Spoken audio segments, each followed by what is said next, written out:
ఆంధ్రప్రదేశ్లో కూటమి ప్రభుత్వం కొలువు తీరి నాటికే 2 ఎమ్మెల్సీ పదవులకు ఈసీ నోటిఫికేషన్ జారీ చేసింది. ఆ 2 పోస్టులను చంద్రబాబు ఖచ్చితంగా ఎన్నికల్లో త్యాగాలు చేసిన వారికి, పదవులు వదులుకుని పార్టీ విజయానికి కృషి చేసిన వారికి ఇస్తారని అందరూ భావించారు.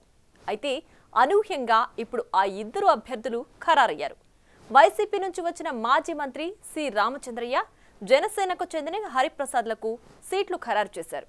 మరి వారి ఎంపికలో సీఎం, డిప్యూటీ సీఎంల లెక్కలేంటో కానీ అందరూ అనుకున్న వారికి పదవులు దక్కకపోవడం కూటమి శ్రేణుల్లో చర్చనీయాంశంగా మారింది.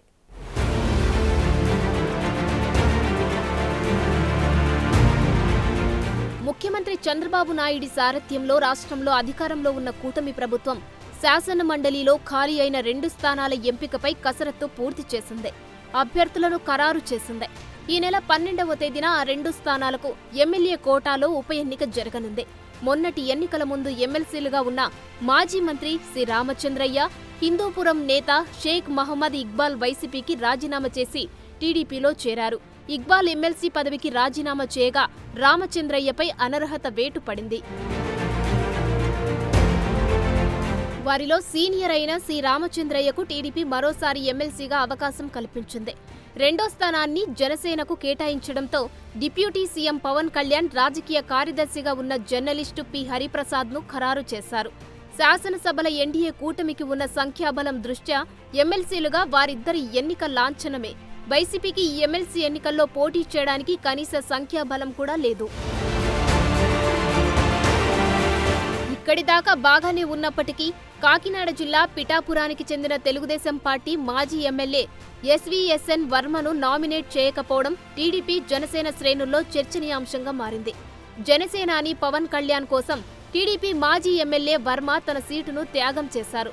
పవన్ కళ్యాణ్ పోటీ చేయకపోయి ఉంటే పిఠాపురం టీడీపీ టికెట్ ఖచ్చితంగా వర్మకు దక్కేది. మొన్నటి ఎన్నికల్లో పోటీ చేయడానికి పవన్ కళ్యాణ్ పిఠాపురాన్ని ఎంచుకోవడంతో ఆయన తప్పుకోవలసి వచ్చింది.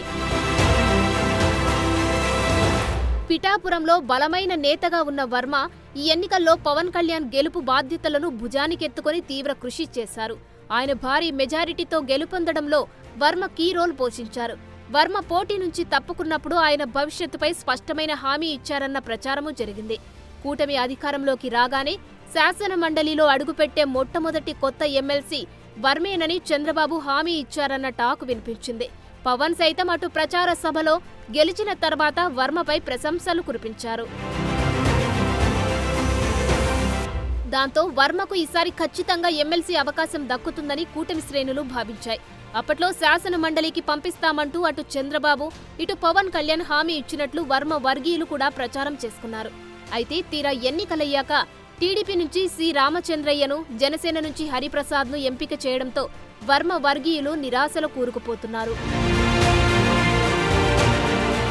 ఇక 2వ స్థానాన్ని హిందూపురానికి చెందిన మాజీ ఎమ్మెల్సీ ఇక్బాల్కు కేటాయిస్తారన్న ప్రచారమూ జరిగింది.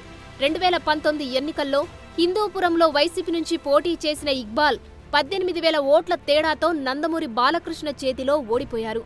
ఈ ఎన్నికల్లో వైసీపీ ఇచ్చిన ఎమ్మెల్సీ పదవికి రాజీనామా చేసి టీడీపీలోకి వచ్చిన ఇక్బాల్ బాలకృష్ణ విజయానికి విశేష కృషి చేశారు. మాజీ మంత్రి పెద్దిరెడ్డి రామచంద్రయ్య హిందూపురంలో బాలయ్యను ఓడించడానికి సర్వశక్తులు ఒడ్డారు. వైసీపీ హిందూపురం స్థానాన్ని ఎంత ప్రతిష్టాత్మకంగా తీసుకున్నప్పటికీ బాలకృష్ణ 32,597 ఓట్ల రికార్డు మెజారిటీతో విజయం సాధించారు.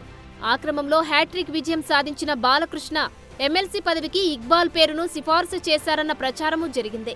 అయితే ఇక్బాల్కు మొండి చేయ మిగలడంతో ఆయన అనుచరులు ఢీలా పడిపోతున్నారు. అయితే మున్ముందు మండలికి జరిగే ఎన్నికల్లో టీడీపీ, జనసేన, బీజేపీ కూటమి అభ్యర్థుల ఎన్నిక ఏకపక్షంగానే జరుగుతుంది. ఎమ్మెల్యే కోట, స్థానిక సంస్థల కోట, గవర్నర్ కోట ఇలా ఏ కోటలో అయినా కూటమి అభ్యర్థులు ఏకపక్షంగానే ఎన్నికయ్యే పరిస్థితి ఉంది. ఆ క్రమంలో వర్మ, ఇక్బాల్ను ఎమ్మెల్సీగా పంపించే అవకాశాలను కొట్టిపారేయలేం. అయితే ఇక్బాల్ విషయం పక్కన పెడితే చంద్రబాబు, పవన్ల కోసం త్యాగం చేసిన వర్మకు తొలి ప్రాధాన్యత ఇవ్వకపోవడం చర్చనీయాంశంగా మారింది.